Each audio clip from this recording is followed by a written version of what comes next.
Welcome into SportsZone All Access. Ian Sachs here at the KELOLAND Plus Digital Desk with you. And we have reached the month of March. March 2nd is the date today. And that is a great thing if you're a college basketball fan. It means March Madness is just a couple of weeks away. But before we get to that, the Summit League tournament, that's this week in Sioux Falls. 2 days from now, the first games of the Summit League tournament. That means we got brackets over the weekend following the regular season finales for all of the teams in the league. And let's look right at the bracket. We'll start on the women's side. North Dakota State, the number 1 seed. First time in program history that the Bison won the regular season championship. Right behind them, just 1 game back, South Dakota State, the 3-time reigning champions. USD, the number 3 seed. So both of them go right into the quarterfinals. SDSU will play the first quarterfinal game. That's Thursday at noon. USD, the last quarterfinal game, Friday at approximately 2:30.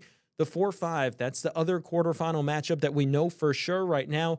Oral Roberts and St. Thomas. Omaha and North Dakota round things out. They'll start things Wednesday afternoon at 4:30 out at the Premier Center. And then moving over to the men's side.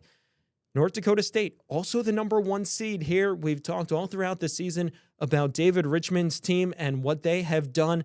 They've looked very impressive this season. Did take that loss to St. Thomas, who's the number 2 seed last week, but still the Bison, the Summit League regular season champions, first time since 2014 that they've done that. Now, as for the local teams, SDSU is the number 7 seed. They'll open up against St. Thomas on Thursday night. USD played its way into a 3-way tie for 4th, 5th, and 6th, and the Coyotes won the tiebreaker. That puts them as the 4 seed. They'll play Omaha on Friday night, and then the Omaha, one of the other teams in that 3-way tie, Denver, the team that kind of the outside looking in, they fall all the way to the 6th seed. They'll open up against North Dakota also on Friday. Oral Roberts and Kansas City in the 8-9 on Wednesday night. That was pretty much the only thing that was guaranteed heading into the final day of the regular season. Them in the 8-9, North Dakota State and St. Thomas, and North Dakota as the 1, 2, and 3, but a lot to be determined. That was determined on Saturday. And how about USD playing its way all the way to an 8-8 record, battling all those injuries throughout the season, and yet still finishing 500, getting into the same game that the Coyotes were in last season. They were in the 4-5, knocked off North Dakota State, then ultimately losing to the eventual champion in Omaha in the semifinals. But still, now the Coyotes right back in that same spot in the 4-5. When we turn our attention to the games from this past weekend, and we look back first at the women's State U matchup up in Brookings. SDSU rolling to the win, 82-49, the final in this game. This one was not close from the get-go, 27-8, the first quarter score in favor of the Jackrabbits. Just an utter domination. They shot 71% over the first 10 minutes of the game. It's going to be pretty tough to beat this team when they're shooting that white hot from the game, and Brooklyn Meyer dominating the game the way that she can do and the way that she did in this matchup. 33 points for the senior on senior night, and that Emily Fox buzzer beater right before halftime pretty much sealed it, and that's the quintessential play from this game to say everything working for South Dakota State, the way that they want it as they roll into the tournament as the number 2 seed, avenging the 2 losses that they took during Summit League play in the final 2 games of the regular season, knocking off the Coyotes on Saturday and the Bison earlier in the week. And let's hear from both teams. Going into the end of the season, we know we're trying to get better every day, and so I think that just shows how much we've improved these last few weeks, and so they were big wins for us. There's some things we can learn. It's a little bit disappointing. I felt like, this is not the typical defensive team that you've seen throughout the course of the entire season. not the typical defensive effort that you've seen from the Coyotes this season, giving up 82 points to the Jacks. SDSU shot 51% for the game, but the Coyotes also struggled offensively. They hit just 3 3-pointers for the game, 3 of 22 from downtown. You're not going to win many games when you're shooting that low of a clip from downtown and the other team shooting better than 50% for the game, including that 71% in the first quarter. So the Jacks rolling into the Summit League tournament as the number 2 seed, and impressive with what they've done the last couple of weeks. There were some question marks after they dropped their second game in Summit League play. We hadn't seen them lose a Summit League game in 3 years. And then they take 2 losses. But the senior leadership of Brooklyn Meyer and Maddie Mathewitz willing this team into the 2 seed, playing their best basketball as of late. It may not always be the best team. It might be the hottest team that comes away with the championship. And the Jackrabbits are proving that they are the hottest team in the Summit League as we turn our attention to the tournament coming up this week at the Premier Center. Will be interesting and fun to see just how it all shakes out. Jackrabbits and Coyotes, we could see State U again in the semifinals, and then potentially a matchup with the Bison for either one of them in the championship game. Championship next Sunday at 3 p.m. Well, moving over to the men's side, this one almost had a similar start to the game, very similar. The Jackrabbits jumped out to an early lead. They led by 17 in the first half. The Coyotes stormed back, cut it to 4 before halftime, and then ultimately pull away with the 75-70 win over SDSU. That's the first season sweep for the Coyotes in nearly 3 decades of the Jackrabbits. The last time that they did that, the 96-97 season. And this game felt like a microcosm for the Coyotes' season in the Summit League. They just keep getting hit with something, and they keep battling back. They keep battling back to work their way up to 8-8 and the 4 seed. Impressive for South Dakota to win this game at home where they very easily could have folded, but they did not. They win the rivalry matchup over South Dakota State. They get all the way up to the 4 seed, dropping the Jackrabbits to the 7 seed in the tournament. It's a different feeling in the locker room when you're down 4 versus 15, right? Very, very different. So, we have the guys that can do it. They've showed all year that they can fight. Really, nobody's really blown us out. They just show up and they just keep going. We'll learn from this, and at the end of the day, this one stings, but the tournament starts next week, so we got to put it behind us. This one should hurt for a little bit for our guys, but then we got to get ready to roll for a great week next week. Well, you heard Coach Peterson there, Brian Peterson, saying the tournament starts. That's what they turn their attention to now, because now it's win or go home. And SDSU is a very tough test in a St. Thomas team that was the preseason favorite and has looked good throughout the season. They'll have their work cut out for them in the Summit League tournament in the quarterfinals. As for USD, they just continue to find a way, and now they match up against the team that ended their season last year in the Summit League semifinals in Omaha. Now, granted, the Mavericks look completely different. Just a couple of holdovers from that championship team.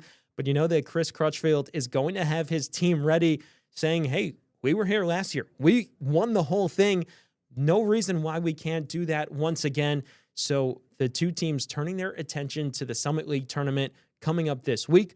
Well, we also got one more bracket over the weekend from the college scene, and that was the Mason Cup playoffs, as Augustana found out its draw for the Mason Cup, and the Vikings, the number 3 seed, they will host Bemidji State this weekend at Midco Arena, and almost some poetic justice for the Vikings. They were matched up with the Beavers in the first round last season, saw their season come to an end in a 3-game loss to the Beavers.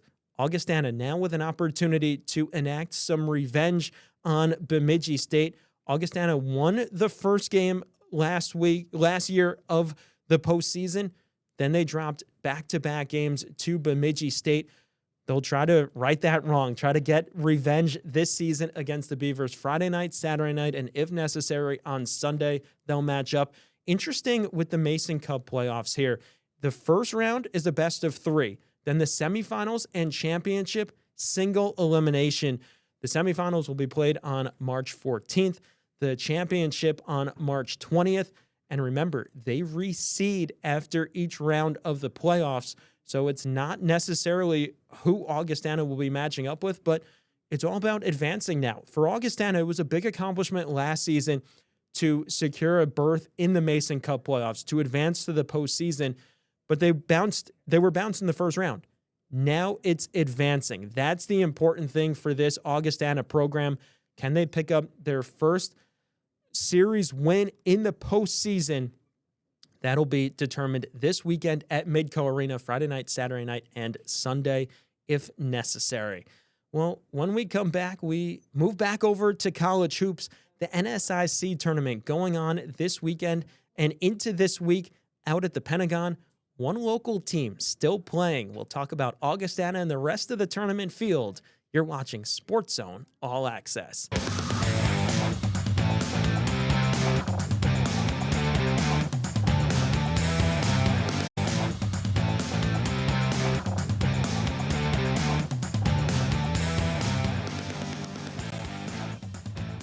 Welcome back to SportsZone All Access. Ian Sachs here with you at the KELOLAND Plus desks on this Monday, March 2nd. Well, as mentioned, the NSIC tournament currently going on at the Sanford Pentagon. It's semifinal Monday, and we still have one local team that's playing. That's the Augustana men's basketball team, and boy, did they win a dramatic one in the quarterfinals, 83-82, the final over MSU Moorhead in overtime. This game was nip and tuck, back and forth all throughout. Augie trailed by 2 at halftime, and then Tamron Ferguson, the hero of the game, tying the game in the final minute of regulation, and then winning it for Augustana in the final 30 seconds of overtime. 23 points, and the Vikings needed every single one of them. So the 2 seed back to the semifinals, and credit to MSU Moorhead. Let's just first start with that. They're the 10 seed. They went to Aberdeen, knocked off Northern State, and then nearly knocked out the number 2 seed in Augustana. But you see just why Augustana won their way all the way to the number 2 seed this season with their battle in this game. 4 players in double figures, Tanner Tesla with 19, Caden Hinker and Bennett Freed each with 12. And for Augustana, now you have a chance to play for an NSIC championship. You can advance to the championship game. You know that the crowd tonight is going to be behind them because they're right in Sioux Falls. They're playing just a couple of blocks from their campus. For Augustana, it's going to be a tough one. They're playing a Minnesota Duluth team that was the 6th seed, picked off Concordia St. Paul in the quarters in a 6-3 upset. But for Augustana, they have a chance to play in the NSIC championship. Championship game is tomorrow. The Vikings will tip off tonight at 7 out at the Pentagon against the Bulldogs. We'll have highlights of that game coming up later on tonight. But one of the other local teams that played this past weekend, USF, playing in the quarterfinals, the men, and they lost to the number 1 seed, St. Cloud State. Pretty close throughout the first half. USF trailed by just 1 point at the break, but then St. Cloud State caught fire in the second half, put up 48 points over the final 20 minutes, shot 55% for the game. It was a run early in that second half for the Huskies that gave them that double-digit lead, and then they were able to coast from there. But that guy who just made the shot, Talon Ashley, put in a great performance for USF, something he's done all season long. 27 points for the Jefferson product, and a big reason why USF played its way to the Pentagon as the 8th seed, got there. A season of improvement for USF. They get back to the Pentagon, but unable to pick up that win in the quarterfinals as they see their season come to a close over the weekend. Other local teams that were in action, the SMSU men and women played on Sunday in the quarterfinals, both in the 4-5 games and both falling. the women losing to UMary and the men losing to Minnesota State. The women's game, that was a tight one. SMSU raced out to a big lead in the first half, and then UMary made a giant surge in the second half to pull out the close win. For SMSU men, they lost to Minnesota State, and that's a Maverick team that has looked good throughout the tournament. We'll see now what they can do tonight in the semifinals. We'll have highlights and full brackets tonight at 10. You're watching SportsZone All Access.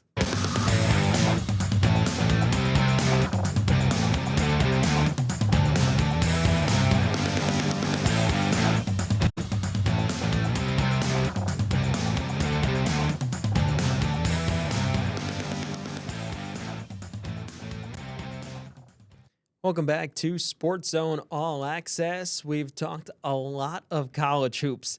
Time to move over to the high school ranks. The regular season's coming to a close for several of the classes across the state over the last couple of days, and that meant the end of the regular season for one longtime high school basketball coach all throughout the state of South Dakota, in Derek Roby. Now the boys basketball coach at O'Gorman. They had their last home game of the regular season on Thursday night, and we were able to catch up with him as he reflected on his career, both with the Vikings and elsewhere in the state as well. Perry Groten has that story. Derek Roby tried to approach Thursday night's contest against Mitchell as just another basketball game. But in the back of his mind, he knew it wasn't. I have a lot of family coming to this game, and we had a lot of people reaching out in the last couple days, knowing that this could be the last home game that we have. Roby will be retiring as O'Gorman's head coach after 21 seasons, ending a career that brought 6 state championships to the school. It's certainly been an enjoyable run, an incredible run. I feel very blessed, very, very humbled, honored, all of those things. Roby's coaching career began at Aberdeen Roncalli, then Aberdeen Central, before coming to O'Gorman in 2005. And as you know, he came here and lit the fire right away. I think he ended up winning like 3 state titles in the first 4 years and never looked back.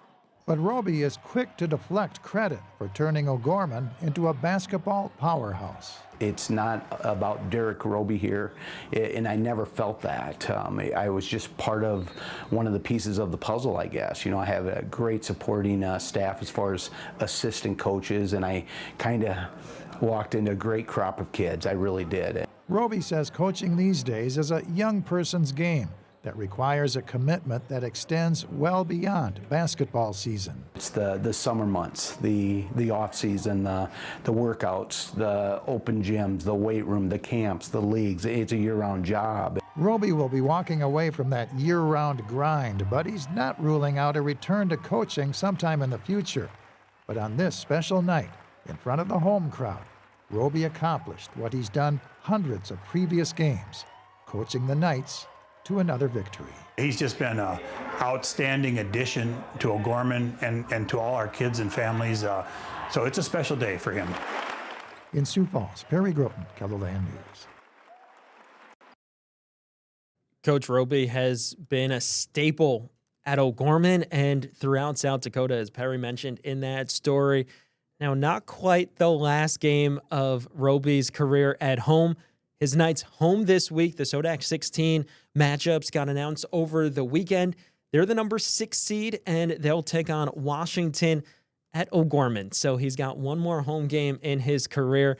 That coming up on the 7th later this week with an opportunity to go to the state tournament. And wouldn't that just be so fitting for Roby to go back to the state tournament and have his career end where he's had it so many times? Have his season and his career end in the state tournament. Sodak 16 matchup this week. You can see the full matchups on our website. Well, when we come back, we'll take a look at what's on tap for tonight. You're watching SportsZone All Access.